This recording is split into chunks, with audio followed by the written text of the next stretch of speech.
الحمد للہ والصلاة والسلام علی رسول اللہ الکریم اما بعد فاعوذ باللہ من الشیطان الرجیم بسم اللہ الرحمن الرحیم۔ محترم ناظرین کرام، محترم بھائیوں،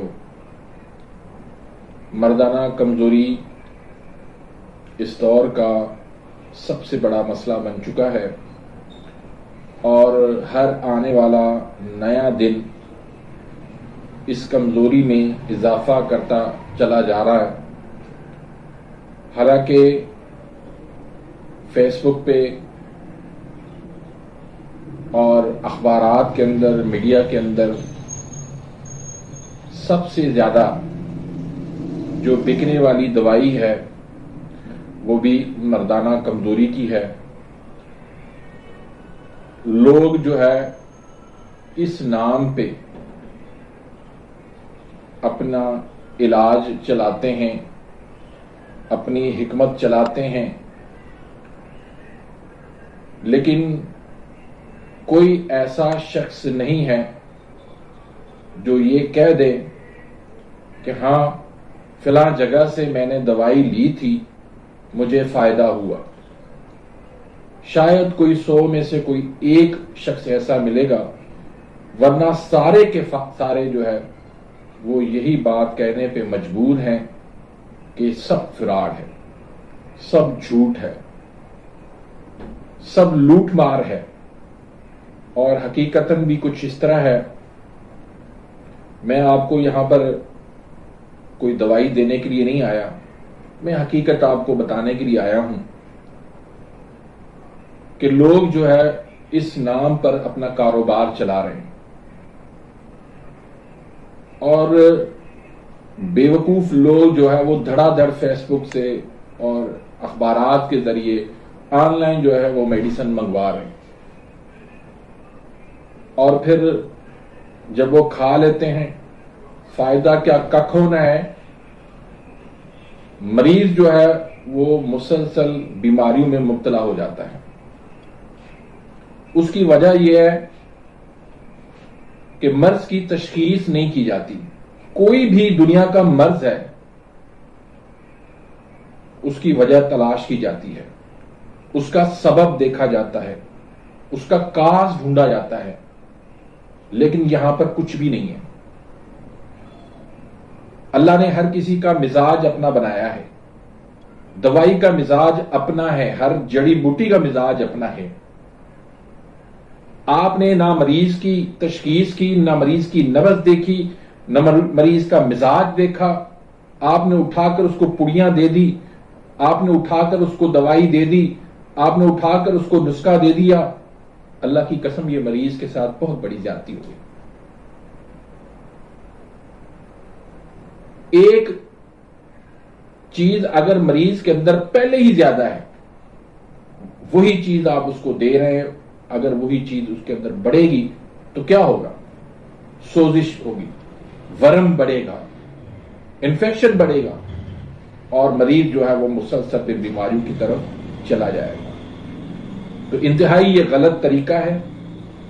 تشخیص ہونی چاہیے کہ کس وجہ سے یہ مرض ہوا ہے۔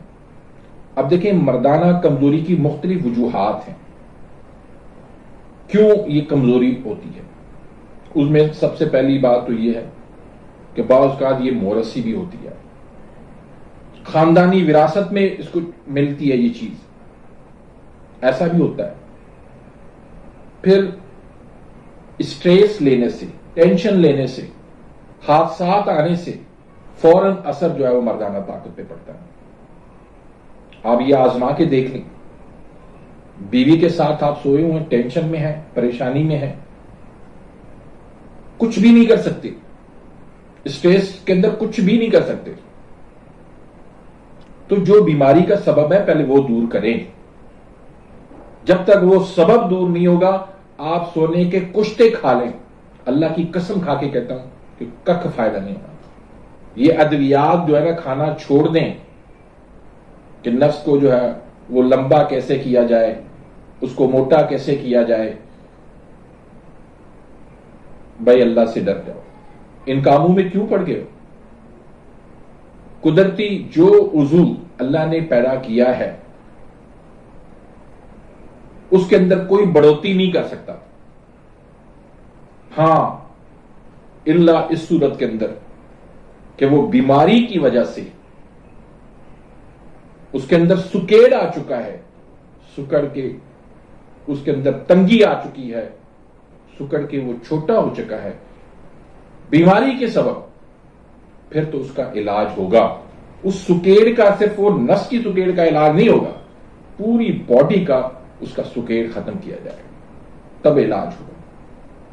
باقی ایسے آن لائن دوائی منگوا کے اور تلے لگا کے آپ سمجھتے ہیں کہ ہمارا اس میں علاج ہو جائے گا، یہ آپ کی غلط فہمی ہے.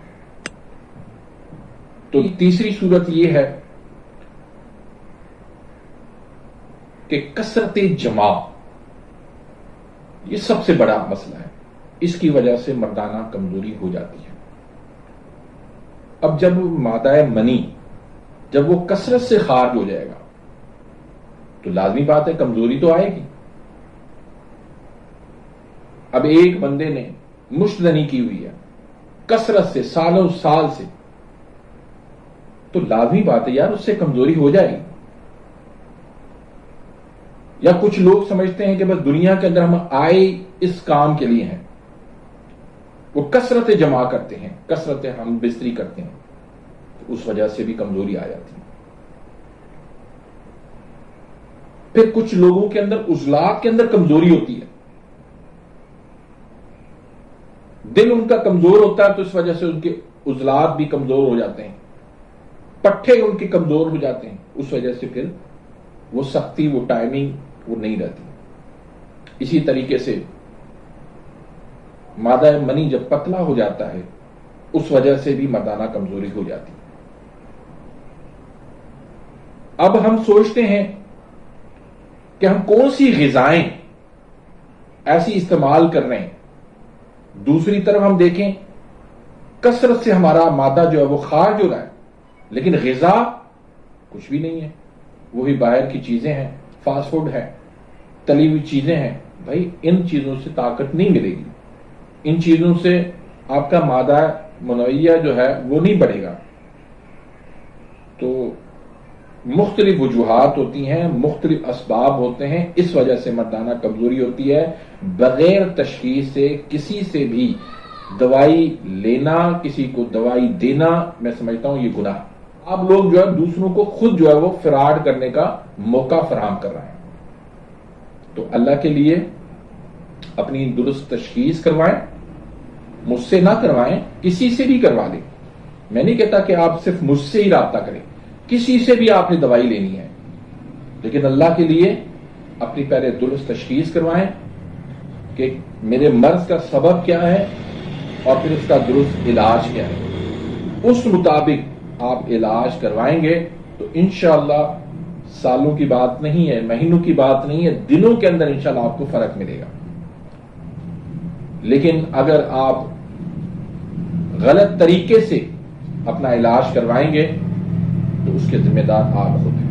اگر آپ نے میرے اس چینل کو سبسکرائب نہیں کیا تو سبسکرائب کر دیجئے، بیل آئیکن گھنٹی کے نشان کو پریس کر دیجئے، اور اس ویڈیو کو زیادہ سے زیادہ دوستوں کے ساتھ شیئر کریں تاکہ جن لوگوں کو پتہ نہیں ہے، نا سمجھی کی حالت کے اندر اپنے آپ کو وہ لٹوا رہے ہیں، دوسروں کو موقع فراہم کر رہے ہیں، کم از کم ان تک یہ بات پہنچ جائے کہ علاج ہوتا ہی تشخیص سے ہے. تشخیص کے بغیر کوئی علاج نہیں ہے. تکے والا علاج کبھی بھی کامیاب نہیں ہوتا، الٹا نقصان کرتا ہے. تو اپنی دعاؤں میں یاد رکھیے گا. ملتے ہیں انشاءاللہ نیکسٹ ویڈیو میں، تب تک اجازت، اللہ حافظ.